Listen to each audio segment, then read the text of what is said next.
Hi, everyone. It's Caley Chelios for this week's edition of Catching Up with Caley. I'm so excited to be joined with Manon Rhéaume.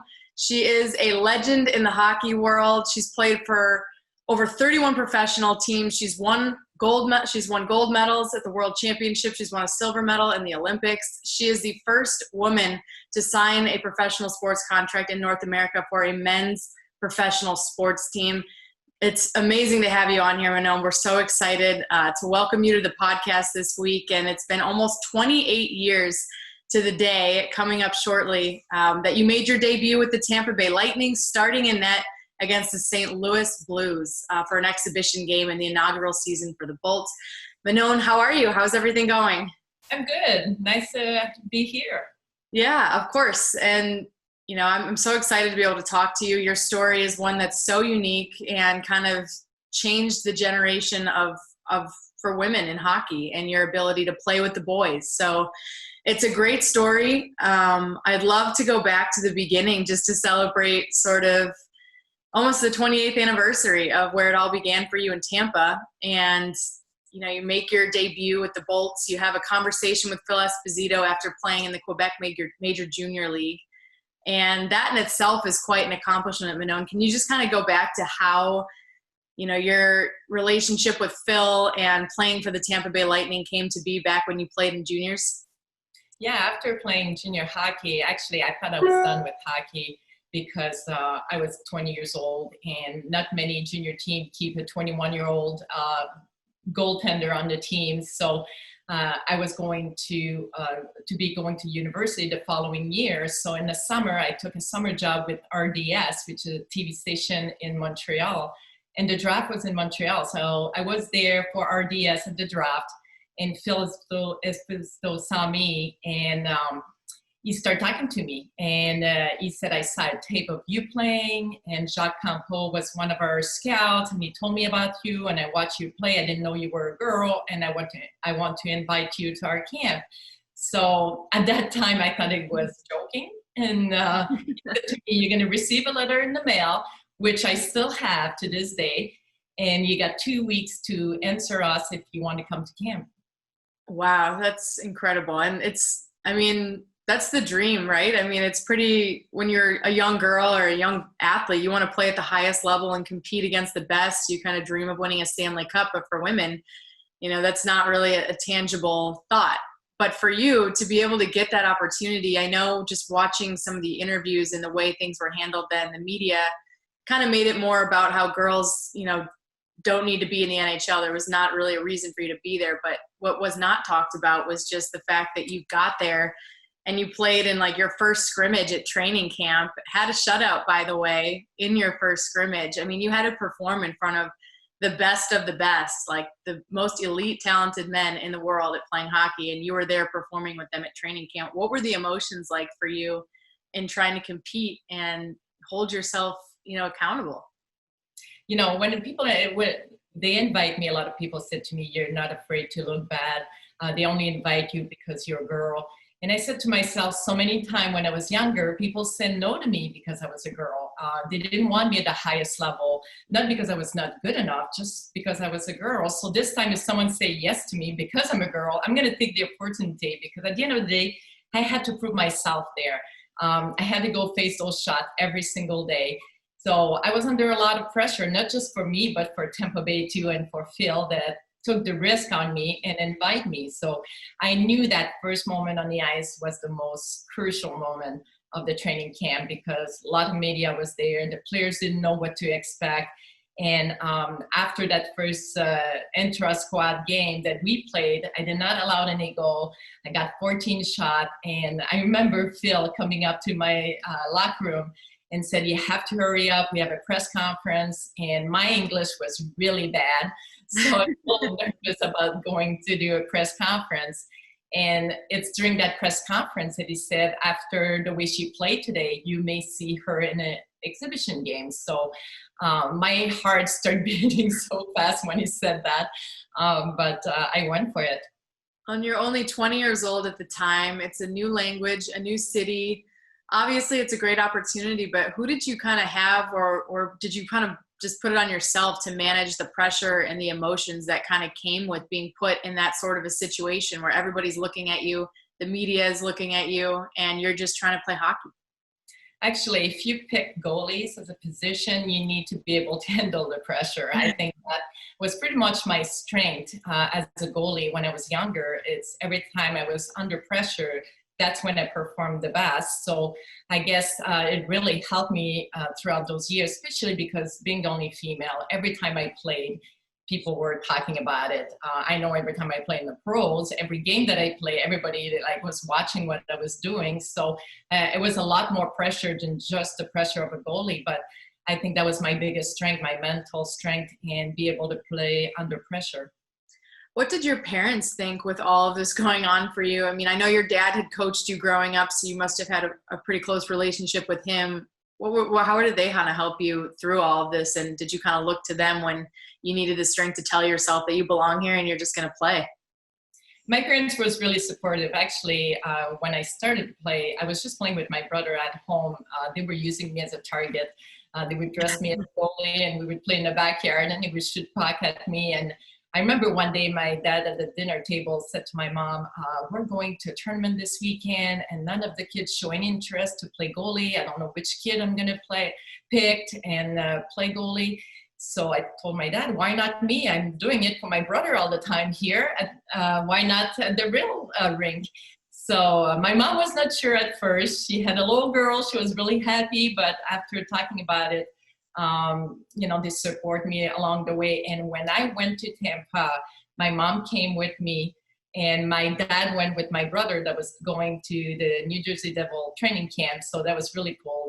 They've been supporting us all our life when we were younger, but even when we went and played pro hockey. What did you think of Tampa when you first got there? Obviously, Phil Esposito is a character. The Lightning are in their very first season, the franchise's first season. And I mean, of course, I could ask you a million questions on what it was like to be just a woman in that setting, but what did you think of Tampa when you first got there and it got to training camp? First, it was really hot. That's something I remember when we got there. I'm used to Quebec where it's cold. And we got there. I remember they lost my luggage too. I didn't have any clothes. I didn't have my equipment the first day. And I think the most nervous I was is the first night we had a team meeting. And I remember walking into the room and I saw a couple of the French players sitting in the back of the room and I went and sat with them. And all of a sudden, the coaching staff is up front, and they said, everybody in the back, like nobody sit up front, just come up front. And I remember having to walk through the aisle, and I look around me and seeing all those big guys. And that's when I kind of like panicked a little bit and said, what am I doing here? I cannot believe I'm doing this. And I just sat down, and the next day when I stepped on the ice, I forgot everything, and I just absolutely enjoyed the moment that I was there. Oh my gosh, that's awesome. And you're getting paid for it, right? You signed a contract and this is the dream, the ultimate dream for a young girl hoping to make it one day and play professional hockey. So this was before the Women's Professional Hockey League. There weren't a ton of options after juniors for girls. For you, like, what would you tell young women now and their daughters who are all playing hockey about some of the adversity you face and being a girl taking up a position on a boys team and, they think other boys should be taking that spot over you, or it's come so far because of women like you to be able to play the game and be respected. What would your advice to young women and young hockey players be growing up? If you have a passion for something and you work hard, you can accomplish anything you want to accomplish. And that's basically what I would say to young girls. I know I'm coaching young girls right now, and the number two things that I said to them, you work hard and you respect people around you and you're going to go far. Talent is one thing, but without work ethic, it's hard to make it far. You look in the NHL, like everybody's so talented, but the talented player that works hard, that really put the time in, they are the one that succeed at the end. So that would be my advice to young girls. Throughout your whole career, it seems like you've handled every step of this with class and so much maturity at such a young age to be where you were and have that opportunity. How did the players in the locker room receive you and your interactions with them? For the most part, people were really supportive. When I was younger, the player on my team was really supportive. Sometimes some of the parents didn't like the fact that I was a girl. I was taking the spot of one of the guys that would make it to the NHL one day. So I had to deal with some of those situations. Some of the players that I play against, I remember one game that I played, I made this great save against this player, and we end up winning the game. And well, we shake hand at the end. He punched me in the stomach, and at that point, like, I couldn't say anything because I was a girl, so I couldn't complain. I just had to take it. And later, you know, when I played professional too, I remember one team, one of the players was not really happy having a girl on the team, and every practice he would shoot the puck at my head, and I could just deal with it, not say anything. Because not only, you know, I was a female, but I was a rookie and I speak French. It's like I had everything against me into my first year pro, but I had to say that most of the player was really supportive, but I had to face, you know, some tough time too. Yeah, that sounds like one of the toughest experiences. I can't imagine, and I had parents who raised me to be strong and tough, but I just can't imagine handling what you did at that age and at that time. It's pretty incredible to look back on. Can you quickly kind of just go through the emotions too of game one and the exhibition game? You're playing against Brett Hall and the St. Louis Blues, and this is like the ultimate dream for a young girl. What were you thinking kind of going down the tunnel with your team? The first season for the Lightning in Florida, and you're playing in net for the Tampa Bay Lightning. You know, the walk from my locker room to the ice is something that I absolutely remember. I can relive it if I think about it. My heart was beating so hard. I felt like it was coming out of my chest. And but the coolest thing is when I stepped on the ice, the butterfly went away, and I felt great. And I forgot that I was in Tampa Bay playing an NHL game. I was just out there and playing a game. I remember the other team got a power play right away, so I got to get 3 or 4 shots right away, and it really helped me to get into the game. And can you imagine the Lightning right now where they are too, just how far the team has come, the market, you know, playing in Amalie Arena, and here they are in a Stanley Cup final. Did you what do you think about when you look at when your first time was in Tampa, lost luggage to, this team and the ownership right now? Yeah, we were playing in a fairground, and I think the second year we played in a baseball stadium, and they put a nice rink in it. So it's such a different, I think, Tampa Bay. I was so impressed a few years ago when I went to see Tampa in the final, Stanley Cup final, just to see the new arena and all the things they do in the community and everybody around. Like you see T-shirt, Tampa Bay Lightning T-shirt everywhere, jerseys, sign everywhere, and I think it's great. And now the difference is people know hockey in Florida. Before, when I got there, it was kind of new. I don't think they knew any of the rules, where now I think people are very knowledgeable in Florida. And you still have your hands in hockey, of course. I love the background that you have right now, the best setup I've seen so far in all these interviews. But you're coaching your 2 sons in Michigan, or you have coached them. You're in Michigan right now. Can you just tell us a little bit about life after your prolific career and what you're doing right now to stay engaged in the hockey world? Yeah, I had 2 sons, and both started skating at 2 years old. So I was involved with them, and my parents always been there for me. So I wanted to do the same thing for them and being there for them. And I coached both of them when they were younger. As soon as they get to a certain age, they didn't want to listen to me because I was just mom. So I passed them on to different coaches, and now I help out with the Detroit Red Wings youth program, the girls program, the Little Caesars. So not only I run the girls program, but I coach the younger team, the U12 team. And it's been great. It's been great to be able to give back. And when I went to Tampa, I did not realize the impact my story had on people. And it took years to realize it. And when I had parents coming up to me that said, my daughter's looking up to you, or my son did a project on you at school, that's when I realized my story was inspiring people. So to be able to give back to the game and help those young girls to not only on the ice, but really teach them life lessons from hockey, it's been absolutely amazing.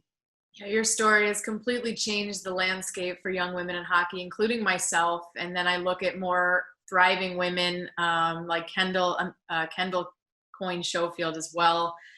She's a terrific person, and what she was able to accomplish at the All-Star game right there with the guys was outstanding. So there's a movement right now in hockey for women, and we'd like to just keep it moving right now. So thank you. I coached Kendall Coyne when she was younger. Did you really? Yes, Kendall, Corey, Megan Bozak, Alex Rusby. I helped coach those girls when they were younger, and I actually took an all-girls team to the Quebec Pee-wee tournament, and Kendall was on that team. And I remember ESPN doing a TV show on our girls team, and they were asking those young girls, like, what do you want to do with hockey? And they all said they want to go to the Olympics. So that was really cool to see them having that dream at 12 years old. And now today, Kendall's absolutely amazing. Everything she's doing for the game it's tremendous. Oh, and you can add that to your resume. You're coaching the youth and some future Olympians, gold medalists. I mean, that's incredible, Manon. And she's obviously an inspiration right now for all women in hockey, and especially in the United States. It's been terrific to see her have that impact. And obviously it all started with you and in 1992, and even before that, with you just growing up playing hockey with the guys and sharing your experience and what it can mean for young women. I especially love what we talked about earlier, but your new children's book coming out. It's a great idea. Can you talk to us a little bit about it? Yeah, that's a children's book, Breaking the Ice. I got it here. Awesome. And Angie Bolero, that wrote a script for a movie they're doing on my story, she's also wrote the children's book. And it was Simon Schuster is going to publish it, and it's coming out in October 2020. October 20, 2020. So I'm excited about it because this is my chance to inspire the next generation of young people, and it's a children's book, so the young people to believe in themselves, and they don't need to fit a mold to be able to do something. Obviously, I certainly did not fit the mold of a goalie. And any goalie, my size, my gender, didn't speak the language, but it didn't stop me to accomplish something. So I think it's important for people to know that you can be yourself. You can be yourself and be able to do whatever you want. Well, Manon, I have a 5-month-old daughter, and we'll certainly be buying Breaking the Ice. I can't wait for the movie to come out, and I'll for sure be reading her that story. And if we ever end up in Michigan, my husband and I, I'm definitely going to send her your way to help coach. Awesome. Thank you so much for your time, Manon. It's been awesome. Best of luck moving forward with everything. We can't wait for your children's book and the movie. And as always, from the Tampa Bay Lightning family, we're so happy to have you on this podcast this week. Thanks for having me.